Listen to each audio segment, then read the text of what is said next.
Damage. Interesting. Agreed. Damage. You're probably right. Damage. Damage. Thank you very much. Do you know what, lad, there, right at the end, you're probably right. Punches are born. That's my saying. I've said it for years. Punches are born. They are not made. Itauma is a puncher. He was born to be a puncher. So people will expect him to get the knockout, like Mike Tyson. Similar. They were looking at the similarities. Knockouts, young. Matter of fact, there was some talk that maybe he could break Tyson's record and win the heavyweight title as the youngest heavyweight. That's not going to happen. That date has passed. That ship has sailed. But that was something they would think about. I think Frank Warren, his promoter, did the right thing. Rather than rushing it, he gave him the fights he needed to get more seasoning, more maturity, more development. And this is part of that. This is part of that journey. This is part of that job. And that is the job in developing a fighter. And I like him a lot.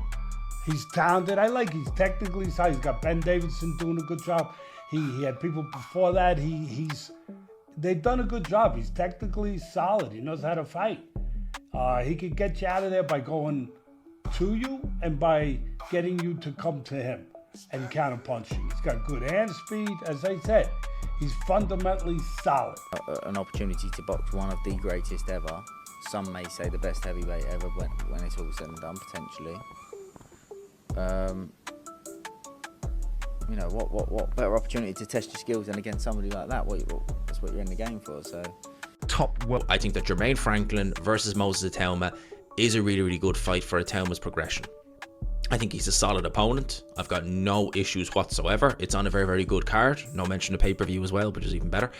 But it's a solid opponent. Jermaine Franklin, when he fought Dillian Whyte, going into that fight, I kind of looked at him and thought, he looked awkward, but nothing special. He gave a good account of himself against Dillian Whyte. Some people actually felt that he did enough to win the fight. I wasn't one of them. I thought Dillian Whyte won the fight. In my opinion, Jim, yeah, it is. I think that, you know, you've got to look at the styles. Moses Itauma, we saw what he done to Dillian Whyte last time. You know, we expected Dillian Whyte to give him rounds out in Saudi Arabia, and he didn't. He went out there and he absolutely obliterated Dillian in one round, took him apart. Southpaw style, very spiteful and very aggressive. Now, we know Jermaine Franklin, who's only lost to Anthony Joshua on points and Dillian Whyte on points, and a lot of people felt he actually won that fight against Dillian Whyte. He's tricky, he knows how to hustle his way round. I've seen him in the gym, actually. I've been up close and personal with him, you know, through this training camp, and you look at it and you just look at the styles and you go, I think he's in trouble here against a young, fresh Moses who's very spiteful and starts very fast. It could be an early night for Moses Itauma if he gets it tacked. All stuff I could capitalize off of. I have the ring experience to be able to show different looks and give different looks, so he hasn't really been tested as far as someone seasoned that can just give him different styles, change the looks up, not someone that's just going to sit there and be a punching bag. So, do you think, I mean, he's never gone past 2 rounds so far, Jermaine. Do you think you could be the first to take him into what would be uncharted territory for Moses? Well, yeah, I'm trying to be the first to beat him. Forget uncharted territories. I'm trying to be the first to give him to take away his O on his record. So, you know, I guess people think like when you got a young superstar that everybody else is just a walkover or a standing stone, but you know, I come to fight. I really come to give it my all and to shock. He's been going through opponents like Bonnie Blue goes through Nickers. Okay, I've come in hot. Okay, let's calm it down. But like a heavyweight should, he brings the excitement, the speed and agility for such a big guy, the power, and he's a southpaw to top it off. The block, Moses Itauma, who looks absolutely extraordinary, and for me, he ticks all the boxes. I like his attitude, I like his style, southpaw, hard-hitting, moves so well. He's going to be very, very difficult to sort of deter. So it's an interesting one because, yeah, is this too soon for Moses, or is this just the right fight at the right time? No, he might be one of the fastest guys, but I spar a lot of fast guys. You know, I think I'm ready for the hand speed.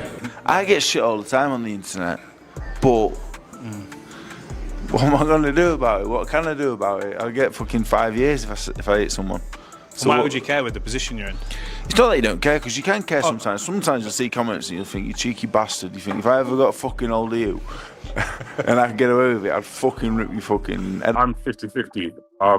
personally, it depends on what style he brings. So it's like, I think if he's like measured, then yes. But if he does what I think he might try and do, which is I'm gonna show this guy get inside and work like clever shots, I don't think so. I think with someone like Moses, who is naturally so explosive and so quick and technical, he's got so many good attributes, but as we've seen with in any sport across any profession, that explosiveness, in my opinion, cannot happen for 12 rounds. It never happened. Moses Itauma just got the fight that's either going to make his career or completely derail it. And honestly, after watching what he did to Dillian Whyte, I'm not sure Jermaine Franklin knows what he signed up for. This is the heavyweight boxing world's biggest test for their golden boy, and the pressure is absolutely insane. Everyone's comparing this kid to Mike Tyson, talking about him breaking records, and now he's facing someone who gave Anthony Joshua hell and arguably beat Dillian Whyte. Frank Warren made a calculated gamble here, and it could either be genius matchmaking or the moment we all look back on as when the hype train crashed. Going through the motion, he's serious about it, you know, so I liked it. Yeah, like his energy was like very calming throughout the week. Yes, it was. Moses here, this is going to be a case of, let's see, 1, if we can get rounds. 2, can he do a better job than Anthony Joshua and Dillian Whyte did? Can he get rounds but also get him out of there? I guess that's kind of the question for Moses. But for me, this is the perfect bit of matchmaking. This is everything that fight fans have wanted. They want to see what happens when Moses Itauma goes a few rounds, has someone who's... You know, look, it's a good fight to make. Dillian Whyte's got the experience. He's also... he can punch, he's strong, he's a big unit. But can he negate the speed, the power and the ferocity of this young heavyweight coming? And he gives angles. He's a good boxer as well. So that's the thing. You've got experience against somebody who's up and coming that hasn't been tested yet because he's so sharp, so deadly. In the meantime, I think we put together a brilliant fight with Jermaine Franklin, the American. It's going to be a good fight. I think, you know, with Moses and him, I think it's going to be a good fight, and I think it's a good test for Moses. Moses brings his own problems to Jermaine, but they're probably around the same height, maybe Moses a couple of inches taller. I like this matchup. Stylistically, I like this matchup as well. Like, Jermaine comes to fight, and that could sort of fall into Moses' hands. I honestly thought this is the perfect opponent for Moses' development. You can't rush Moses. I know everyone wants to see him in there with killers. Sometimes I do. Sometimes I think he's ready.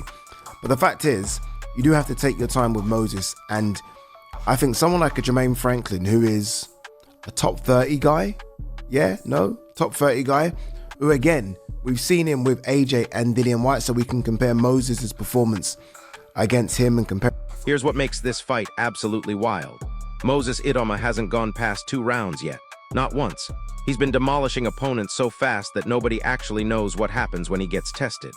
Jermaine Franklin, this dude took Anthony Joshua the distance and had Dillian Whyte in serious trouble. Some people think he actually won that Whyte fight. So you've got this explosive young southpaw who's been ending fights before they really begin, facing a crafty veteran who knows how to make things ugly and drag fighters into deep water. The styles couldn't be more different, and that's exactly what makes this so dangerous for Moses. But here's the thing that's got everyone talking. When Moses fought Dillian Whyte, we expected Whyte to give him some rounds, maybe test that chin, see what the kid was made of. Instead, Moses went out there and absolutely obliterated him in 1 round. Took him apart like he was sparring. The speed, the power, the southpaw angles, Whyte couldn't handle any of it. And that performance sent shockwaves through the heavyweight division because Whyte isn't some tomato can. He's a legitimate contender who's been in there with the best. So when Moses made it look that easy, people started asking serious questions about just how good this kid really is. Now listen to this part because this is where it gets really interesting. Jermaine Franklin brings something completely different to the table. He's awkward, he's tricky, and he knows how to survive. When he fought Dillian Whyte going into that fight, most people looked at him and thought he was just another opponent. But he gave Whyte absolute fits. His style is all wrong for power punchers. He moves weird, changes angles, makes you miss, and then makes you pay for it. He's the type of fighter who can take your best shot and keep coming forward. And here's the kicker. He's never been knocked out by anyone. Anthony Joshua couldn't do it. Dillian Whyte couldn't do it. So the question becomes, can Moses Itauma do what two of the division's biggest names couldn't? The pressure on Moses right now is absolutely crushing. Everyone's been talking about him potentially breaking Mike Tyson's record as the youngest heavyweight champion. That ship has sailed, the date passed, but the expectations are still through the roof. He's got Ben Davison in his corner doing excellent work. His technique is solid, and he's got that natural punching power that you just can't teach. But there's something different about facing a guy like Franklin. This isn't going to be a walk forward and land bombs type of fight. Franklin's going to make him think, make him adjust, maybe even take him into those later rounds where nobody's seen Moses before. And get this, Franklin's already talking about being the first guy to beat Moses, not just take him the distance. He's coming in with nothing to lose and everything to gain. Think about it from his perspective. He's faced the top guys in the division, he's shown he can compete with anyone, and now he's got a chance to derail the biggest hype train in heavyweight boxing. If he pulls this off, if he becomes the first guy to really test Moses or even beat him, his career completely changes overnight. That's the kind of motivation that makes fighters dangerous. Here's what's really fascinating about this matchup. Moses brings problems that Franklin hasn't seen before. The speed for a heavyweight his size is just ridiculous. The power is legitimate. We've seen what it does to quality opponents. And that southpaw stance creates angles that are nightmarish for orthodox fighters. But Franklin brings seasoning and ring IQ that Moses hasn't faced yet. He's been in there with killers, he's felt their power, and he's still standing. When you've gone the distance with Anthony Joshua and given Dillian Whyte hell, you're not getting intimidated by anyone, no matter how much hype they have. But wait, it gets even more interesting. This fight is happening at the perfect time for both guys. Moses needs to prove he can handle adversity and go rounds if necessary. The division's top fighters are all watching to see what happens when someone actually tests this kid. Meanwhile, Franklin needs a signature win to cement his place in the heavyweight elite. He's been the guy who's given everyone trouble but never quite gotten over the line. This could be his moment to shock the world and announce himself as a legitimate title threat. So here you have it. Moses Itauma's biggest test, yet against a guy who's made a career out of making life difficult for heavyweight stars. This isn't just about whether Moses can win, it's about how he wins and what we learn about him in the process. Can he adapt when his usual explosive start doesn't end things early? Can he handle the pressure of being the massive favorite? And can Franklin pull off the upset that would send shockwaves through the entire heavyweight division? This fight is either going to solidify Moses as the real deal or show us that the hype might have gotten ahead of reality. What do you think happens when these two step in the ring? Drop your predictions in the comments, smash that like button if you're as hyped for this fight as I am, and make sure you subscribe because heavyweight boxing is about to get absolutely crazy. I'll see you in the next one.